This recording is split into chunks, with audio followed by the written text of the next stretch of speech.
Hey guys, 10:30 a.m. So at 12 noon, we will be going to Singapore. So time for vacation.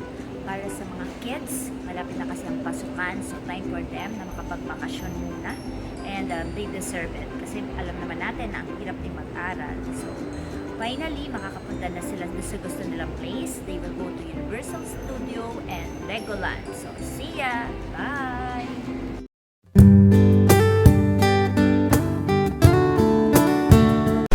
So, here is Clark International Airport. Yan na po, no? So, ang luwang dito, and one thing more, ang maganda dito sa place na to, hindi masyadong congested compared to Naiya. Kaya napili na rin namin na dito na kami para sa pagpunta ng Singapore kasi parang mas convenient for us since we came from Nueva Ecija. So, mas magiging maganda yung biyahe, hindi masyadong traffic, at at the same time kahit pagdating dito mismo sa Clark, no, mas madali yung process kasi nga hindi masyado pang maraming tao. Okay?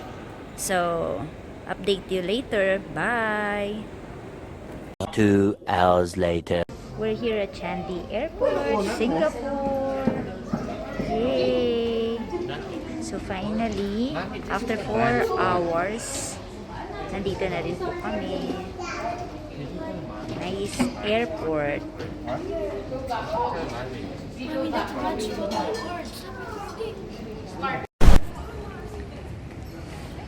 Okay, continuation. Hello guys, dito na kami sa Changi Airport, Singapore. Okay. Really, totoo pala, sobrang maganda yung airport dito, no? So from kanina punta kami ng CR, sobrang ganda. Dapat pala na-video ko yung CR, no? Para naipakita ko. But this, grabe, ang ganda. Good evening guys! So finally, nandito na po kami sa Singapore. First time ko here. And yung mga kids namin, I'm so happy kasi finally nakapunta na sila dito sa kanilang dream country. Kasi nga, katulad ng sinabi ko kanina, they love to visit Universal Studio. And magko-cross na rin kami sa Malaysia to go to Legoland para makita nila yung magagandang gusto nila makita doon sa mga places na yon. So kanina, pagdating namin sa airport, na nag-taxi kami, I felt na para lang ako nasa Manila, no? Kinda like this. Ay, yung feeling kasi na parang yung mga buildings, ganyan.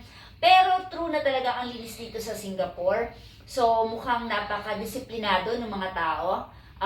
Well, kaya natin din yan sa Pilipinas, di ba? Kailangan lang talaga willpower na kailangan maging disiplinado para maging malinis din ang ating bansa. Malinis ang Pilipinas, oo. Pero kaya pa rin natin maging ala Singapore, okay?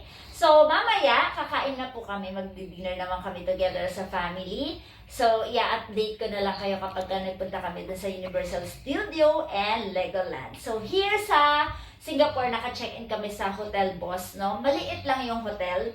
Medyo kinda maliliit yata yung mga hotels here. Pero, malinis at saka mukhang komportable naman.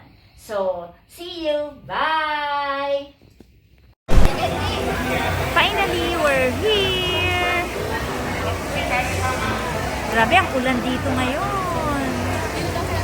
Sobrang lakas ng ulan. So, pero okay lang naman yung weather kasi sobrang init, no? So, as early as 10:30, lots of people here at Universal Studio.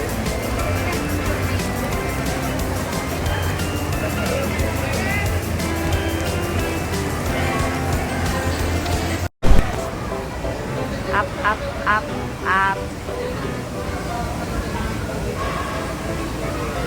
What are we going to see? Upstairs. Yan na. Yay! Look, look, look.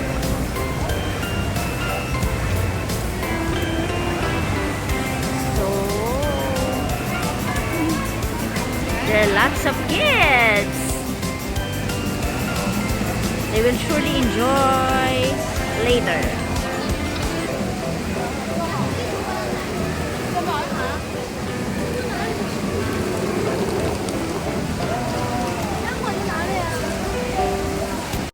Okay, maulan pa rin. So, we're here sa Jurassic Park store.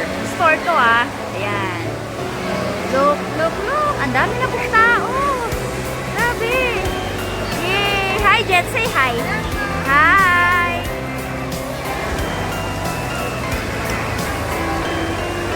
See, grabe ah. Anong oras pa lang to? Wala pang 11 o'clock. And yet, there are lots of individuals na talaga nagsisiksikan here sa Universal Studio. Yung mga babies ko pumasok na sa store, mukhang bibili sila ng t-shirt. Shirts, ayan. Mamaya na ako papasok. Okay? Hershey's Chocolate World, Singapore. Tcharan!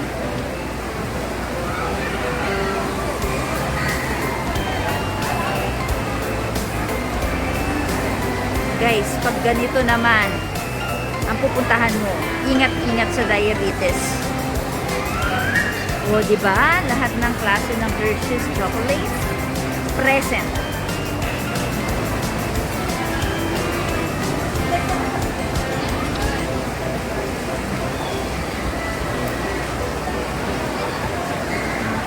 Hi, Mr. Hershey's!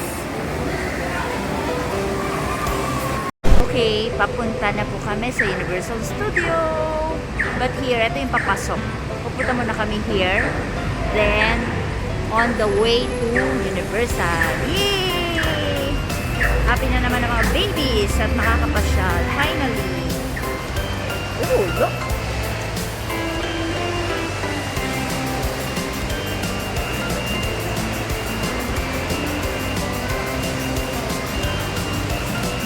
So, this is not the proper place yet. Ito pa lang yung papasukan.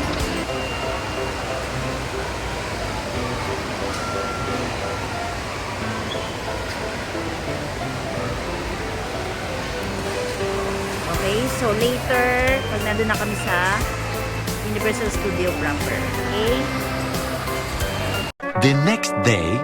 Good morning guys! Day 3 sa Singapore. Yesterday, hindi na ako masyado nakapag-vlog sa Universal Studio dahil sobrang lakas ng ulan. Though sobrang naman kami nag-enjoy dun sa Transformer at saka dun sa Galactica.